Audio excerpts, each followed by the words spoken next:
नमस्कार श्रोताओं, sports scan में आपका स्वागत है। आज मैं हूं आपके साथ प्रियंका अरोड़ा और तमाम खेल खबरों पर विस्तार से चर्चा के लिए हमारे साथ स्टूडियो में है वरिष्ठ खेल पत्रकार सबी हुसैन। नमस्कार सबी जी, स्वागत है आपका कार्यक्रम में। धन्यवाद प्रियंका।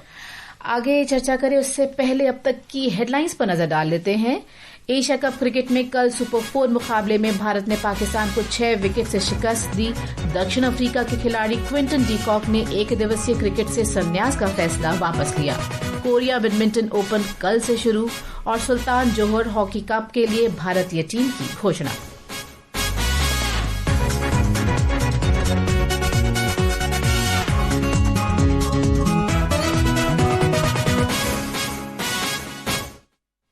और कल सबकी निगाहें गड़ी रही खेल के मैदान में एशिया कप क्रिकेट में, जहां भारत और पाकिस्तान के बीच मुकाबला चल रहा था और भारत ने पाकिस्तान को सुपर 4 चरण के मुकाबले में 6 विकेट से करारी शिकस्त दी। इस पर चर्चा करेंगे, लेकिन पहले ये खास रिपोर्ट सुनते हैं।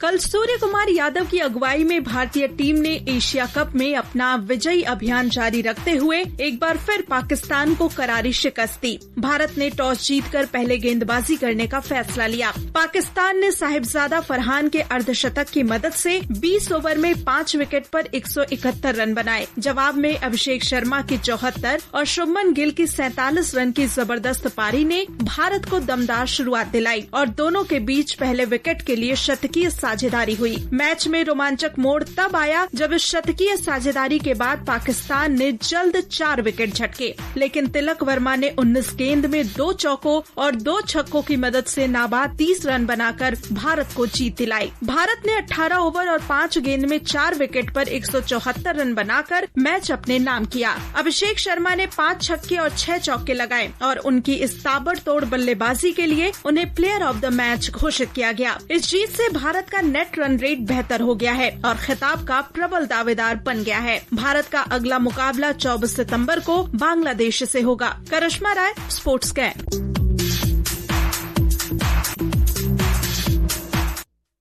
कल मैच के हीरो रहे अभिषेक और उन्होंने देखा जाए युवराज सिंह का रिकॉर्ड तोड़ दिया।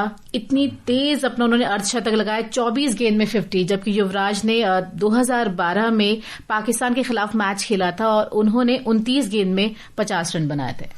जी, हम भारतीय टीम की जितनी भी तारीफ करें उतनी कम होगी, क्योंकि है ना जिस तरीके से उन्होंने पाकिस्तान को कल धूल चटाई और इससे पहले भी उन्होंने पाकिस्तान को हराया था, तो उससे ये दिखता है कि मतलब अपनी भारतीय टीम जो है वो पूरी तरीके से तैयार है इस बार एशिया कप को जीतने के लिए। और जैसे कि हमने कल देखा भी था प्रियंका, कि सूर्य कुमार कह रहे थे कि अब ये राइवलरी नहीं कह सकते हैं अब इसको, क्योंकि राइवलरी होती है कि जब आप कि 15 मैचेस में से कोई 7-8 हो या ऐसे कोई है ना 8-7 की हो। यहाँ पे है ना मतलब कि 13-0 का मतलब ऐसे स्टैट्स है कि 10-3 का है।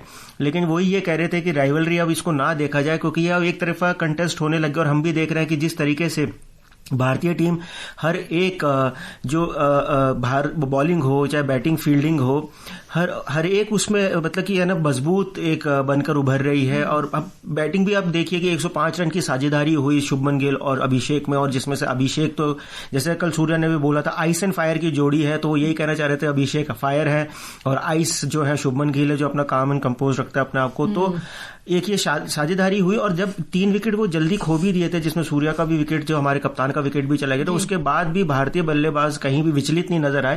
उन्होंने मोमेंटम जारी रखा और उसके बाद हार्दिक पांड्या और तिलक वर्मा ने है ना हमें जीत दिलाई, एक शानदार जीत दिलाई। और हम देख रहे हैं कि जिस तरीके से कल पाकिस्तान ने वैसे कहा जाए तो पहले के मुकाबले जो उन्होंने पहला मैच खेला था उसके मुकाबले कहीं अच्छा प्रदर्शन किया और उन्होंने 10 ओवर में उन्होंने काफी अच्छा एक स्कोर भी खड़ा कर दिया था। लेकिन फिर बाद में जब जैसे बता रहे हैं कि 90 रन के आसपास उनके 10 ओवर बन गए थे, लेकिन उसके बाद शिवम दुबे आए, उन्होंने अपने 3 ओवर में है ना 16 रन देके 2 विकेट झटका के पाकिस्तान की है ना कहीं वो जो लय उन्होंने बनाई थी उसको तोड़ दिया और फिर अगले 10 ओवर में 80 रन ही बन पाए। तो कहीं ना कहीं हम देख रहे हैं कि अगर पाकिस्तान ने मजबूत शुरुआत भी करी थी तो हमारे गेंदबाजों में वो दमकम है कि उसको अपनी टीम को वापसी दिलाए। और बस एक ही थोड़ा सा जो और एक जो कहते हैं कि एक एरिया है जिसमें थोड़ी सी हमें इंप्रूवमेंट की जरूरत है, वो है फील्डिंग, क्योंकि कल 4 कैच छोड़े, जो सूर्या ने भी बोला था 5 कैच कल छोड़े, और अभिषेक ने भी 2 कैच छोड़े, लेकिन उसके बाद जो एक कैच लिया डाइविंग के साथ, वो बहुत ही जबरदस्त कैच, वो कैच भी बहुत जबरदस्त था, और उन्होंने कहीं ना कहीं अपनी बल्लेबाजी से, है ना, जिसे कहते हैं कि वो जो कवर अप कर लिया जैसा। तो लेकिन हाँ, ये जरूर है कि मतलब जिस तरीके की भारतीय एक टीम है, जो एक यूनिट है, जिसमें इतने नामी बल्लेबाज और इस तरीके की एक जो गेंदबाज इतने अच्छे मतलब एक जिस कहते हैं ना कि जैसे कोहेसिव यूनिट, तो अगर लेकिन अगर सभी कल अगर गेंदबाजी की स्पेशली बात करूं तो हमारा जो फास्ट बॉलर है जसप्रीत बुमराह 4 ओवर में 45 रन दिए। स्पिनर्स का जादू नहीं चला, चाहे वो कुलदीप हो, वरुण और अक्षर पटेल, उन्होंने मिलकर सिर्फ 1 विकेट लिया। तो कल जो सारा दारोमदार रहा हमारी बल्लेबाजी पर ही रहा। बिल्कुल, वो अगर देखिए शिवम दुबे जो है, अगर वो 2 विकेट नहीं चटकाते तो हो सकता है कि थोड़ा सा और 10-15 रन स्कोर ज्यादा बना देते, क्योंकि जो उनके कैप्टन है सलमान, उन्होंने भी बोला कि है ना कि कहीं ना कहीं मैं 180 से 85 रन का टारगेट है ना देख रहा था, और ये थोड़ा सा हमारी कमी रही कि हम वहां तक नहीं पहुंच पाए। लेकिन ये जरूर है कि हाँ, जसप्रीत बुमराह देखिए, सूर्य कुमार ने भी कहा, और हम सब हम जो भारतीय फैंस है वो ये देखते हैं कि जब भी जसप्रीत बुमराह आते हैं तो उनसे हमेशा हमें विकेट की आशा रहती है, हमेशा लगता है कि वो हमें टीम को एक है ना बढ़िया शुरुआत दिलाएंगे, 2-3 विकेट चटक लेंगे और जो सामने वाले अपोनेंट को बैकफुट पे ले आएंगे, क्योंकि ये हमने देखा भी है पहले कि जब भी जसप्रीत बुमराह पाकिस्तान के अगेंस्ट में बहुत अच्छी बॉलिंग करते, चाहे वो न्यूयॉर्क में हो या उससे पहले दुबई में हो, तो ये हम देखते आ रहे हैं। हाँ ठीक है, कल एक दिन नहीं चल पाए, 45 रन दिए, कोई विकेट नहीं ले पाए, लेकिन ये हर बॉलर के साथ हो सकता है। लेकिन जसप्रीत बुमराह की जो क्वालिटी है, हम उसको कतई हम उसके बारे में। अभिषेक की एक जो शॉट की बहुत ही चर्चा, और इसमें MS धोनी की जो फेमस हेलीकॉप्टर शॉट की झलक मिलती है, जब 8वें ओवर की चौथी बॉल पर जब अयूब ने बॉलिंग की थी, तो उसमें उन्होंने बिल्कुल सीधा टॉस फेंका, जैसे MS धोनी हेलीकॉप्टर शॉट की याद दिला दी उसमें, वो शॉट के साथ। अभिषेक के साथ यह है कि एक बहुत ही एग्रेसिव बल्लेबाज है। देखिए धोनी एक बहुत संयम, एक जब भी वो कप्तान थे, बल्लेबाज रहे हमारे इतने सालों तक, धोनी ने टीम को जो सर्व किया और इतनी सारी ट्रॉफी दे रहे हैं, तो धोनी की एक जो कला शैली थी वो अलग थी। अभिषेक थोड़े से एग्रेसिव है, लेकिन हाँ, जो इससे यही दर्शाता है कि कितने वेराइटी ऑफ स्ट्रोक्स हैं उनके पास, मतलब उनके जो रेपर्टोयर है उसमें कितने सारे स्ट्रोक्स हैं कि मतलब कि वो सिचुएशन के अकॉर्डिंग अपने आप को ढाल लेते हैं। जब उन्होंने देखा कि है ना कि शुभमन एक है ना एक अच्छा है ना, उनको एक वो सपोर्ट दे रहे हैं सामने से, he is playing a second fiddle to him, तो उन्होंने है ना एग्रेशन दिखाया, उन्होंने है ना लीड ली, और उन्होंने है ना मतलब की स्कोरिंग तेज रखी। और जिस तरीके के आपने बताया धोनी वाला पर्टिकुलर स्ट्रोक, तो वो यही दिखाता है कि उनके पास स्ट्रोक्स बहुत है, और जब वो अपनी लय में आते हैं तो वो पूरा दर्शकों को एंटरटेन करते हैं। बिल्कुल, कल मैच बहुत ही रोमांच से भरा रहा था, कई बार तो सांसें ऊपर की ऊपर नीचे की नीचे भी हो गई, लेकिन कुल मिलाकर हमने चिर प्रतिद्वंद्वी पाकिस्तान को हरा दिया। और कल सुपर 4 का जो मुकाबला है पाकिस्तान और श्रीलंका के बीच होने वाला है, डिफेंडिंग चैंपियन है श्रीलंका, तो दोनों के लिए करो या मरो की स्थिति है। बिल्कुल, बांग्लादेश के खिलाफ वो श्रीलंका हार गए, और काफी अच्छी उसमें बल्लेबाजी करी थी बांग्लादेश के बल्लेबाजों ने, बहुत ही एक, क्योंकि देखिए चैलेंजिंग मैच था वो बहुत ही बढ़िया मैच हुआ एशिया कप का, वो मतलब मोमेंटम दोनों तरफ शिफ्ट हो रहा था, और बांग्लादेश ने वो मैच निकाला। लेकिन श्रीलंका चाहेगा, क्योंकि डिफेंडिंग चैंपियन भी, और श्रीलंका चाहेगा वापसी करना, पाकिस्तान भी है ना चाहेगा कि किसी तरीके से टूर्नामेंट में बने रहे, क्योंकि सुपर 4 की स्टेज एक ऐसी है कि आप तो करो मरो की स्थिति है कि आप एक मैच हारते हैं, आप नीचे चले जाते हैं, रन रेट भी गिर जाती है, तो दोनों ही चाहेंगे जीते और आगे बढ़े, तो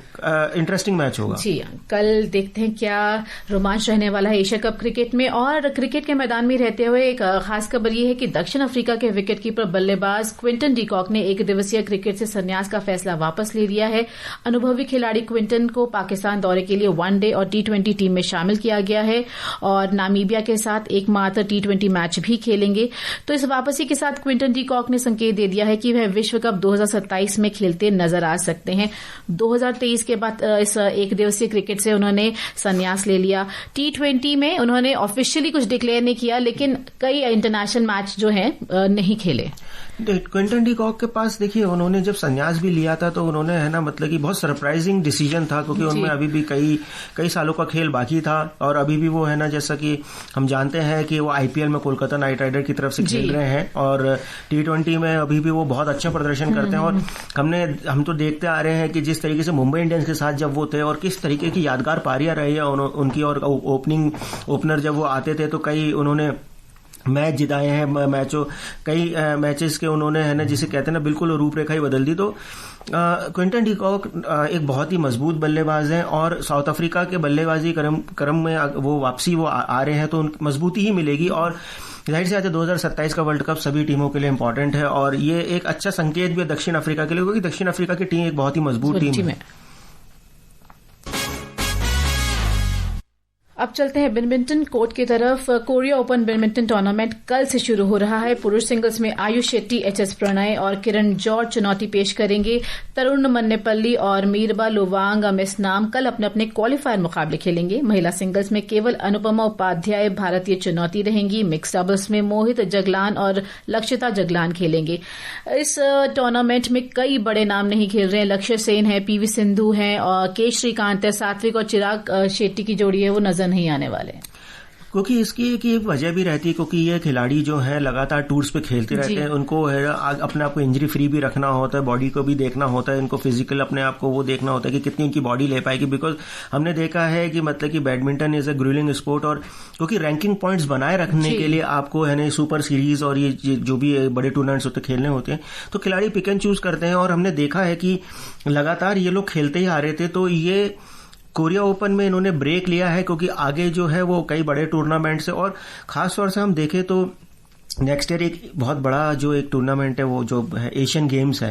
तो ये खिलाड़ी सभी लोग चाहेंगे कि अपने आप को थोड़ा इंजरी फ्री भी रखे, फिट भी रखे, क्योंकि ये हम ये भी देख रहे हैं कि प्रियंका की ये ओलंपिक साइकिल भी चल रही है लॉस एंजलिस के लिए। तो पिक एंड चूज कर रहे हैं कोरिया ओपन के लिए। और साथ में लेकिन ये भी है कि जो हमारे नए खिलाड़ी हैं उनको भी एक मौका मिल रहा है कि अपना सात्विक और चिराग शेट्टी की जोड़ी इतनी अच्छे फॉर्म में चल रही है और 2023 में ये खिताब जीत चुके हैं कोरिया ओपन का। तो बहुत ही आशा के नजर से देखते हैं उनको कि शायद एक खिताब आ जाए, क्योंकि एचएस प्रणय बेशक वर्ल्ड चैंपियनशिप में उन्होंने जीता है ब्रॉन्ज, लेकिन फिर भी एक लय में नहीं आ पा रहा कोई हमारा चटला।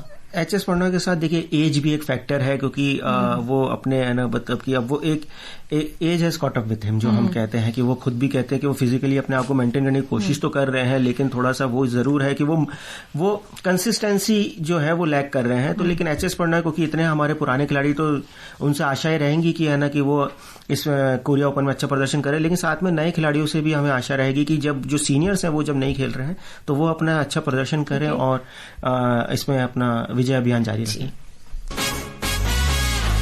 बात हॉकी की। हॉकी इंडिया ने मलेशिया में सुल्तान जोहर कप टूर्नामेंट के लिए 18 सदस्यीय जूनियर हॉकी टीम की घोषणा कर दी है। एक रिपोर्ट सुनते हैं विशेष की। डिफेंडर रोहित भारत की कप्तानी करेंगे। टीम में गोलकीपर, डिफेंडर, मिडफील्डर और फॉरवर्ड खिलाड़ियों का पूरा संतुलन है। इसमें कई उभरते खिलाड़ियों को अपना हुनर दिखाने का मौका भी मिलेगा। 11 अक्टूबर से शुरू हो रहा टूर्नामेंट 18 अक्टूबर तक चलेगा। 11 अक्टूबर को भारत का मुकाबला ब्रिटेन से, जबकि 12 अक्टूबर को सामना न्यूजीलैंड से होगा। भारत और पाकिस्तान का सामना 14 अक्टूबर को होगा, जबकि ऑस्ट्रेलिया से 15 अक्टूबर को मैच है। भारत राउंड रॉबिन चरण में आखिरी मैच 17 अक्टूबर को मलेशिया से खेलेगा। राउंड रॉबिन चरण से शीर्ष 2 टीमें 18 अक्टूबर को फाइनल खेलेंगी। भारत को लगातार 2 बार इस टूर्नामेंट में कांस्य पदक से संतोष करना पड़ा है। उम्मीद है कि इस बार भारतीय टीम बेहतर प्रदर्शन करते हुए कांस्य को स्वर्ण में बदलेगी। विशेष शुक्ला, स्पोर्ट्स कैंप।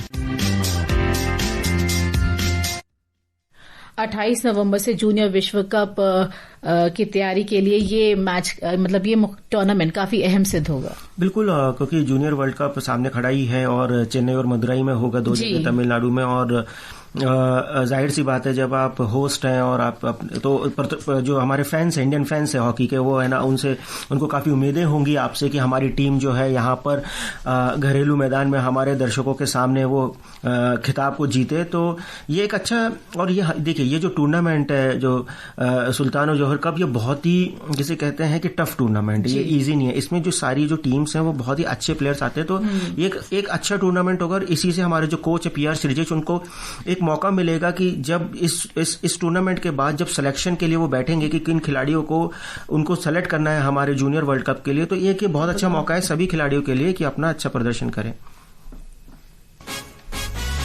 और जाते जाते शतरंज की बात करते हैं। किशोर ग्रैंड मास्टर दिव्या देशमुख को फिडे विश्व कप 2025 के लिए वाइल्ड कार्ड दिया गया है। शीर्ष 3 खिलाड़ी इस टूर्नामेंट से 2026 कैंडिडेट्स टूर्नामेंट के लिए क्वालिफाई करेंगे। समय कह रहा है आपसे विदा ली जाए। सभी जी आप स्टूडियो में आए, चर्चा की, इसके लिए धन्यवाद। धन्यवाद प्रियंका जी। श्रोताओं, प्रियंका अरोड़ा स्पोर्ट्स कैन की टीम को दीजिए अनुमति। नमस्कार।